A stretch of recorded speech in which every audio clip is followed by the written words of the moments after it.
Hoje iremos abordar as principais características econômicas e políticas do estado de Mato Grosso durante a chamada Era Vargas, o período que abrange a década de 30 e metade da década de 40, 1930 a 1940. Muito bem, o estado de Mato Grosso e a Era Vargas.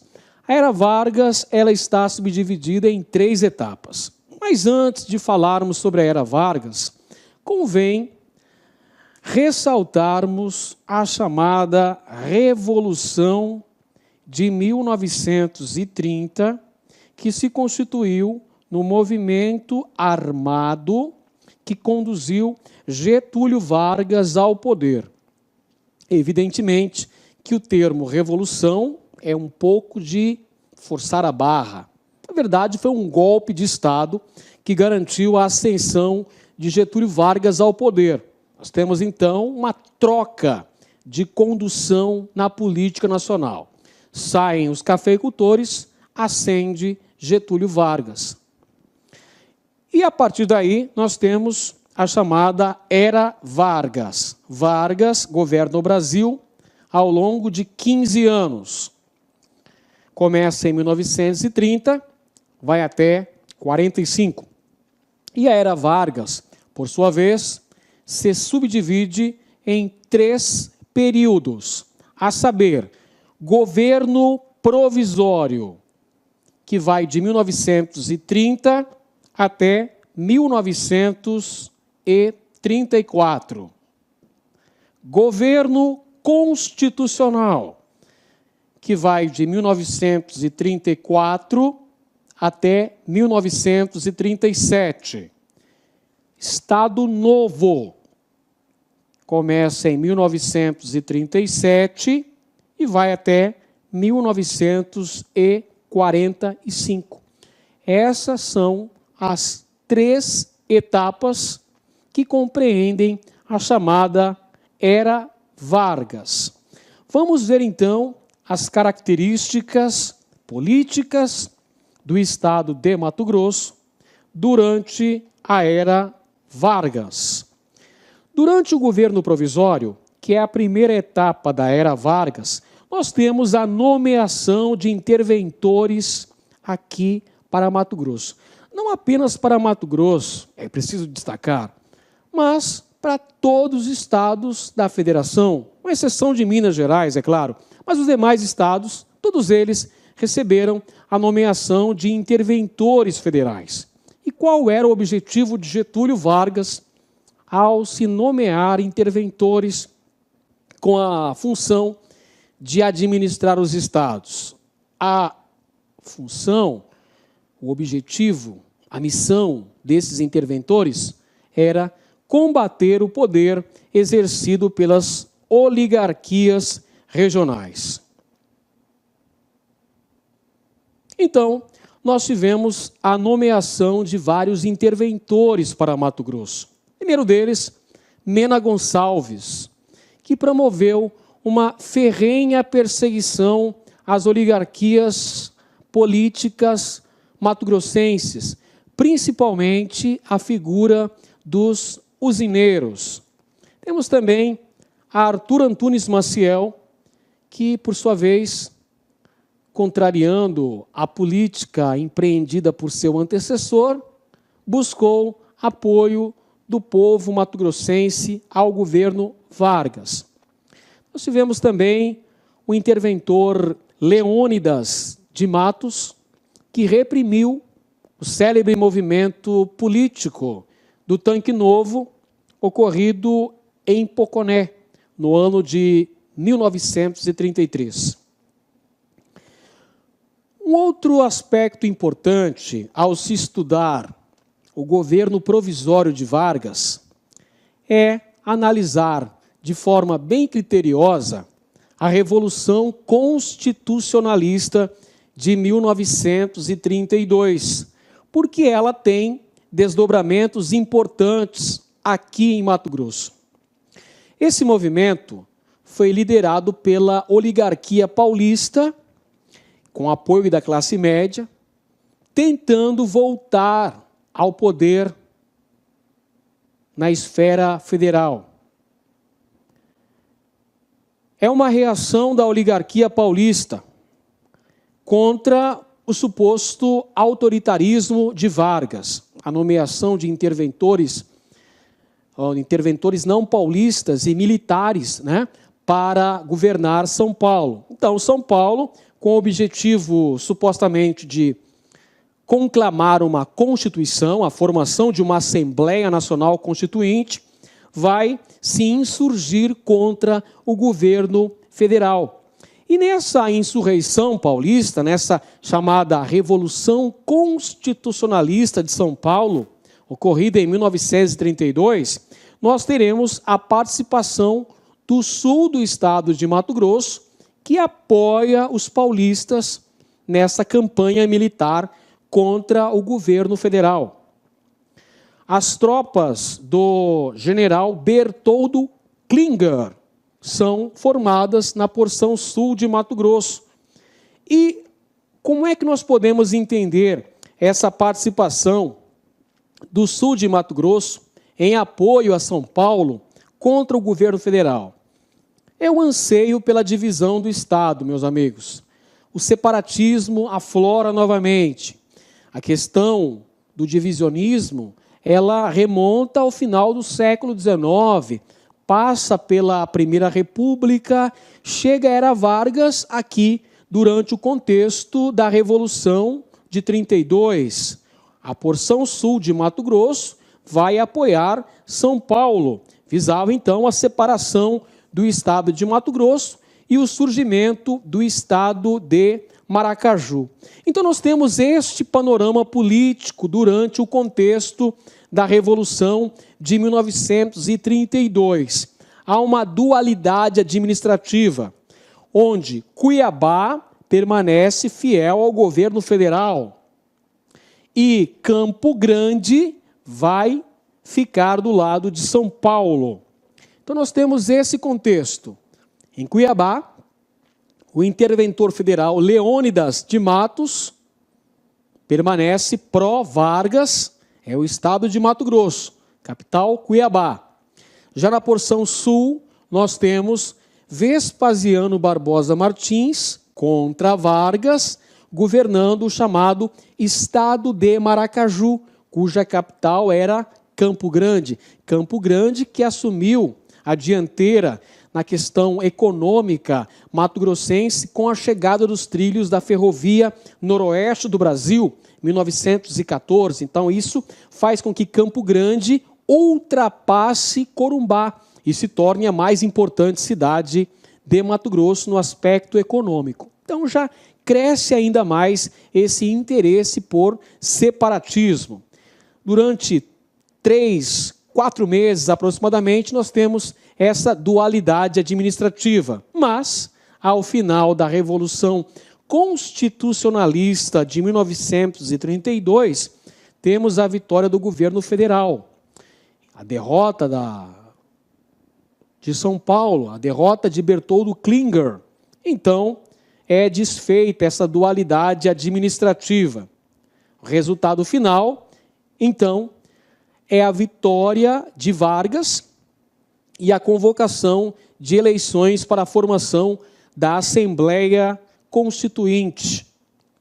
Nessa época, nós temos como os mais importantes partidos mato-grossenses o Partido Liberal, que representava a situação, o Partido Constitucionalista, que representava a oposição, e a Liga Eleitoral Católica, partido de menor expressão. No contexto das eleições para a formação da Assembleia Constituinte, que iria redigir a nova Carta Magna do Brasil, ocorreu um importante movimento político em Mato Grosso, chamado de Tanque Novo, que teve a liderança de Laurinda Lacerda Sintra, conhecida popularmente pela alcunha de Doninha. Esse movimento ocorreu no município de Poconé, em Mato Grosso. Então, a liderança desse movimento político e social cabia a dona Laurinda Lacerda Sintra, mais conhecida, né, popularmente como Doninha, Doninha do Caeté, que, segundo os habitantes de Poconé, era uma senhora, era uma mulher que tinha visões de uma santa. Santa esta que foi denominada pelos habitantes locais de Jesus, Maria, José.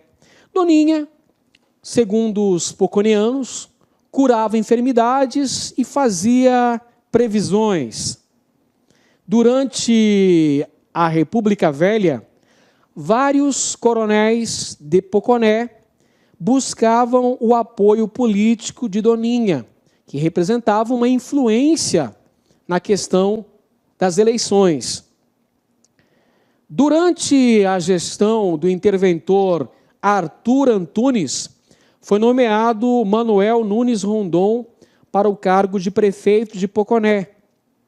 Este concedeu auxílio financeiro ao Tanque Novo e a seus habitantes. Entretanto, durante a gestão de Leônidas de Matos, ocorre uma repressão à comunidade de Tanque Novo. Nós tivemos a nomeação de Antônio Corrêa da Costa para o cargo de prefeito de Poconé. E este prefeito começa uma intensa perseguição aos opositores de Getúlio Vargas. Essa oposição vai culminar com o ataque à região do Tanque Novo, que se constituía supostamente num reduto de oposicionistas a Vargas. Então temos a prisão de Doninha, que apoiava o Partido Constitucionalista, que representava a oposição ao governo de Vargas. Doninha, que a propósito foi libertada pouco tempo depois, quando seu marido impetrou um pedido de habeas corpus em Cuiabá, e ela foi libertada. Mas isso aconteceu posteriormente à realização das eleições para a formação da Assembleia Constituinte, que redigiu uma nova Constituição para o Brasil e que concedeu a eleição indireta de Getúlio Vargas para mais 4 anos, renovou o mandato de Vargas para mais 4 anos de mandato. Então nós temos, contexto de 1934, a aprovação de uma nova Constituição, uma Constituição de cunho liberal e democrática, que estabeleceu a eleição indireta de Getúlio Vargas. Nesse contexto do chamado governo constitucional, nós temos uma polarização ideológica no Brasil, com a formação da AIB, um grupo de tendência fascista, é o fascismo brasileiro, Ação Integralista Brasileira, AIB, sob a liderança de Plínio Salgado. O escritor Plínio Salgado era o líder da AIB, que se influenciava bastante no governo de Mussolini, na Itália. De outro lado, nós temos a ANL, Aliança Nacional Libertadora. Era um grupo de tendência socialista, representa então a esquerda.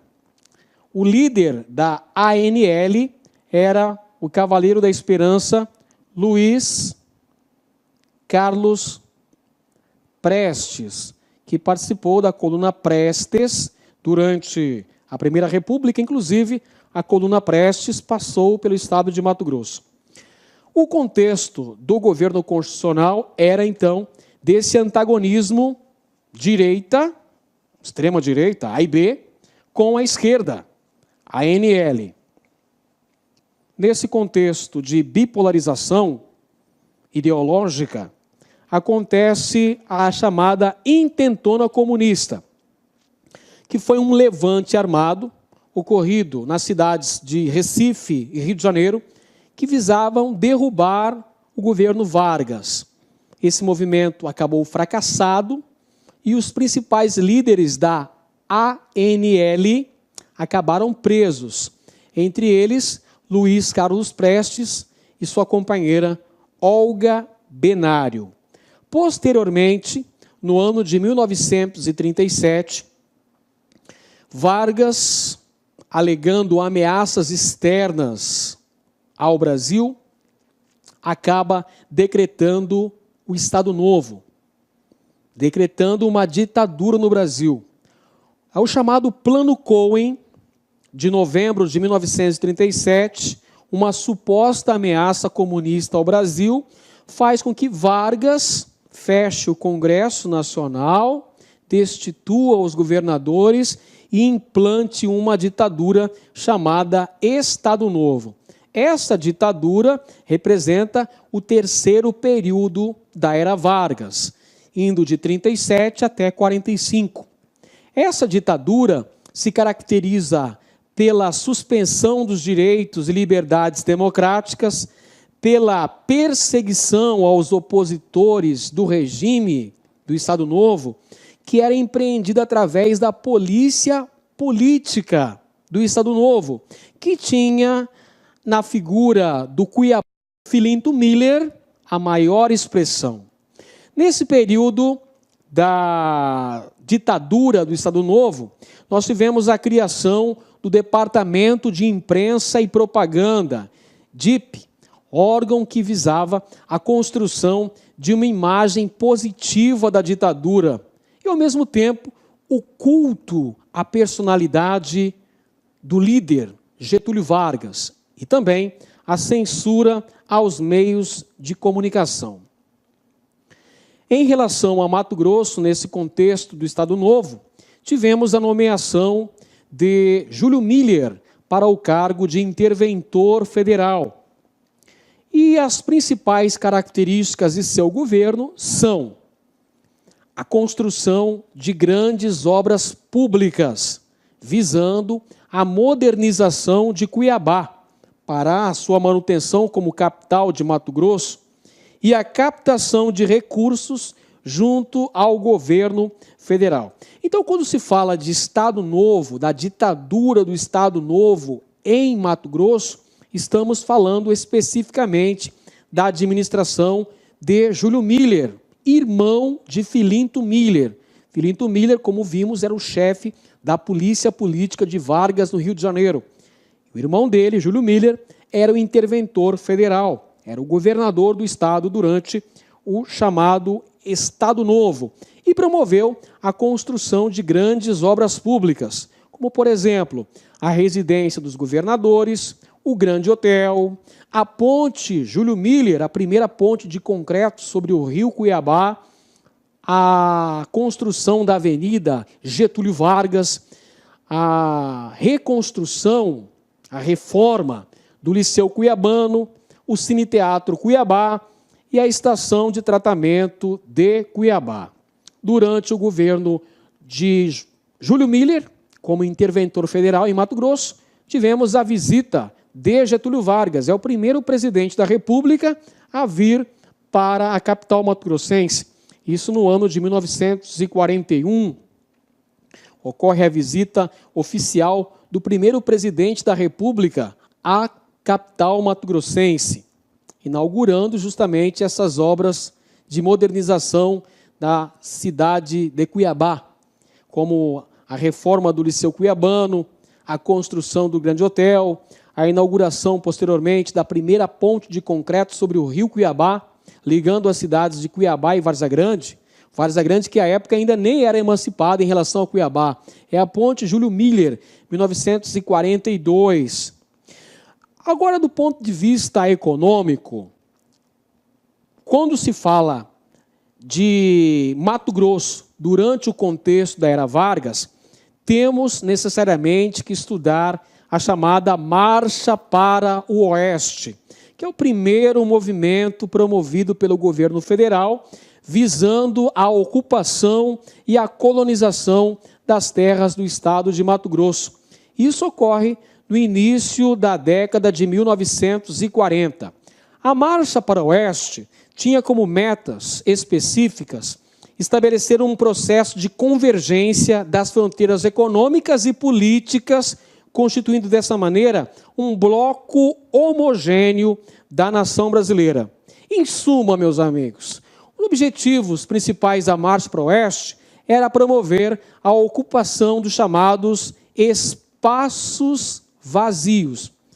Aspas bem grande para esses espaços vazios. Na verdade, esses espaços, como bem sabemos, eram ocupados pelas nações indígenas. Vargas visa construir uma nova fronteira econômica, uma nova fronteira agrícola no Brasil, para o fornecimento de matérias-primas para as indústrias que estavam em processo de nascimento na região sudeste do Brasil. Então, temos, nesse contexto, a criação de colônias agrícolas federais, visando a produção de alimentos para a região sudeste e o abastecimento dos grandes centros, bem como ainda o fornecimento de matérias-primas para a incipiente indústria na região sudeste. Antecede a gloriosa Marcha para o Oeste a não menos famosa expedição Roncador-Xingu, criada em 1943 e tinha a tarefa de desencadear o movimento colonizador das terras mato-grossenses. Mais tarde, tornou-se parte integrante da FBC, Fundação Brasil Central, e teve a participação importante dos irmãos Vilas Boas, que se incumbiram de fazer o contato entre os elementos da Fundação Brasil Central e da expedição Roncador-Xingu com os povos indígenas. Entre as consequências da Marcha para o Oeste, nós tivemos a criação de territórios federais em Mato Grosso. 2 territórios federais criados nesse contexto aqui em Mato Grosso. Um na porção sul do território e outro na porção mais noroeste. Ao sul, nós tivemos o território federal de Ponta Porã e na porção noroeste, o território federal do Guaporé. Por que foram criados esses territórios federais durante o contexto da Marcha para o Oeste? Gente, qual é o contexto da Marcha para o Oeste? Vocês viram? 1943. O que estava acontecendo no mundo nesse período, nessa época? A Segunda Guerra Mundial. Foi travada entre 1939 e 1945. Então, por uma questão geopolítica, por uma questão estratégica, uma questão militar, Vargas resolveu, então, dividir o extenso território de Mato Grosso, criando 2 territórios federais, que são os territórios de Ponta Porã, aqui na porção sul, fronteira com o Paraguai, e o território federal do Guaporé, aqui na porção noroeste, fronteira com a Bolívia. Então, uma questão política e militar fez com que Vargas criasse esses 2 territórios federais em Mato Grosso, no ano de 1943. Outro desdobramento importante da chamada Marcha para o Oeste foi a criação da Colônia Agrícola Federal de Dourados, no ano de 1943, que visava a expansão da fronteira agrícola para o oeste do país, além do estímulo para a vinda dos migrantes gaúchos. Olha aqui, detalhe interessante. O migrante considerado ideal dentro da ótica do Estado Novo era o gaúcho. Então, há um incentivo para a vinda de imigrantes gaúchos para o território de Mato Grosso. A criação da colônia agrícola de Dourados, 43, também visava promover um controle da fronteira com o Paraguai, meus amigos. E também visava quebrar o monopólio da empresa Mate Laranjeira. Como bem sabemos, era a empresa que controlava a extração de erva mate em Mato Grosso. Então, anote aí no seu caderno, como consequência importante da Marcha para o Oeste, criação da Colônia Agrícola Federal de Dourados. Temos ainda uma outra característica importante, uma outra consequência importante da Marcha para o Oeste, o estabelecimento do Serviço de Navegação da Bacia do Prata e a criação da Escola Agrícola de São Vicente, veja só, que visava a qualificação da mão de obra destinada aos projetos agrícolas. Bom, e aí, finalizando, nós temos aqui 1945, a queda de Vargas da presidência da República, o retorno da democracia no Brasil. Vários fatores vão contribuir para a queda de Vargas em 1945. Então, nós temos, durante o Estado Novo, a participação do Brasil, a participação brasileira durante a Segunda Guerra Mundial. Participação na Segunda Guerra Mundial. Vocês sabem que o Brasil participou da Segunda Guerra Mundial apoiando os aliados. Estados Unidos, União Soviética, Inglaterra, França, entre outros. O Brasil, então, vai enviar a FAB, Força Aérea Brasileira, e a FEB, os expedicionários, os pracinhas brasileiros. Então, essa participação do Brasil na Segunda Guerra Mundial, apoiando os aliados, vai favorecer o crescimento da oposição ao governo Vargas. Vários setores da sociedade começam a se mostrar insatisfeitos com a permanência da ditadura no Brasil. Vão pressionar Vargas a promover o retorno da democracia no país. Vários setores, como, por exemplo, a UNE, que mesmo na clandestinidade vai promover uma ferrenha oposição ao governo Vargas. O movimento dos mineiros. Nessa época, Vargas se vê pressionado e acaba eliminando a censura, promovendo o retorno do direito do habeas corpus. Vargas acaba liberando da prisão os antigos presos políticos, dentre eles Luiz Carlos Prestes. E aí, em 1945, são convocadas novas eleições presidenciais.